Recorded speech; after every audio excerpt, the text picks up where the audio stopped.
we have a long agenda today, of course, very important topics like energy and single market, but from my competencies, it is, of course, what is happening in the Middle East and Ukraine.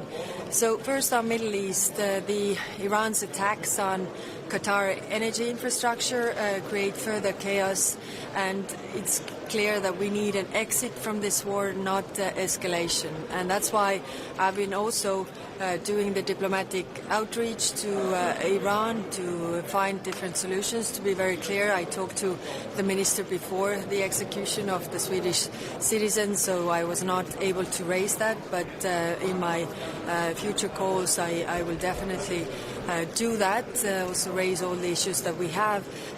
We have United Nations here today, and we are also working closely with them to find a safe passage for the ships via the Strait of Hormuz, because it's really a problem for especially Asia as well as Africa, that the oil, gas, but also fertilizers and food does not move from the Strait of Hormuz because it's not safe at the moment.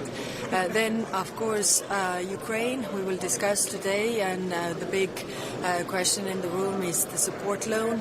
How can we proceed with the support loan that was agreed already in December by the leaders, and it's really time to show our support to Ukraine, because the war in the Middle East is connected to the war in Ukraine, and unfortunately Russia is gaining from the war in the Middle East. So that's why, I mean, exiting or ending this war is equally important to have a solution also for Ukraine that is not complete surrender to Russia. Do you think there will be a solution to the Canadian election? Well, let's see. I'm not very optimistic, but I know that President Costa is really working hard to find a solution also with Viktor Orbán. Are there any alternatives for the There are alternatives, but let's see how this goes, and really it also needs political courage from all of us. Do you expect new information from the technical issue in Ukraine at the moment that you can move on? Well, if that helps to have a safe passage also for Hungary to say that they agree, but they have already agreed. That's the problem. Now they are taking their agreement back, and we also have a clause in our treaties that we are cooperating in good faith, and this is definitely not one of them. But the question for us is how can we really force the implementation of the agreement that we made in December. So how angry are leaders or also foreign ministers on Monday against Orbán and Hungary? Well, foreign ministers on Monday were very strong in really pushing Hungary to agree and also provide solutions, because if they have an issue with the oil, their neighbor Croatia can also provide this oil. So it was a constructive approach, but I guess, in the time of elections, people are not that rational. Do you have a plan B, like maybe a coffee break from the store? As I said, President Costa is working with solutions. I was talking to him yesterday as well, and let's see how we find a passage out.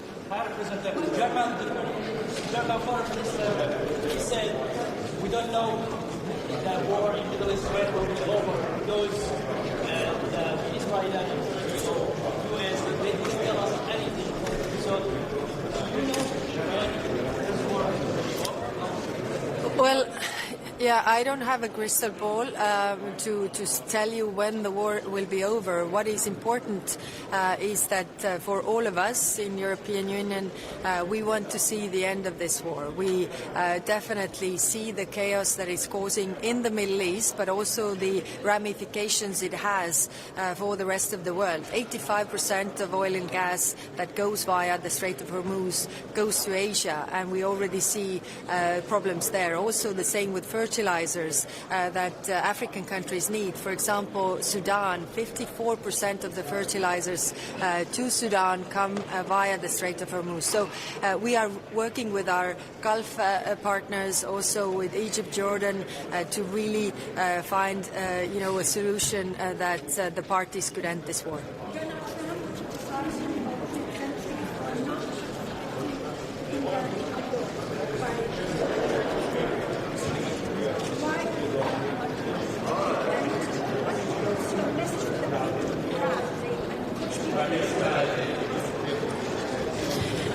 Yes, the discussions that we had on Monday with the foreign ministers were about our Operation Aspides, that is in the region already with the ships guarding the safe passage through the Red Sea. So the discussion was whether there is a wish to also expand this to operate in the Strait of Hormuz. There was no such wish because, the ministers were saying that we were not consulted. Some were even saying that we tried to convince parties not to start this war, and we don't know what are the objectives of this war, and also there is no international law basis.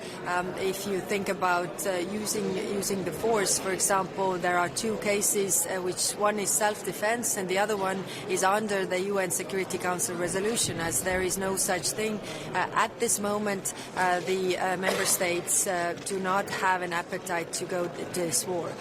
For the Iranian people, we have always supported the Iranian people, the civil society, so that they can decide for their own future. Of course, the regime has been very oppressive. There's a lot of human suffering for the Iranians, but it has to be Iranians that are able to decide for their own future. Thank you very much.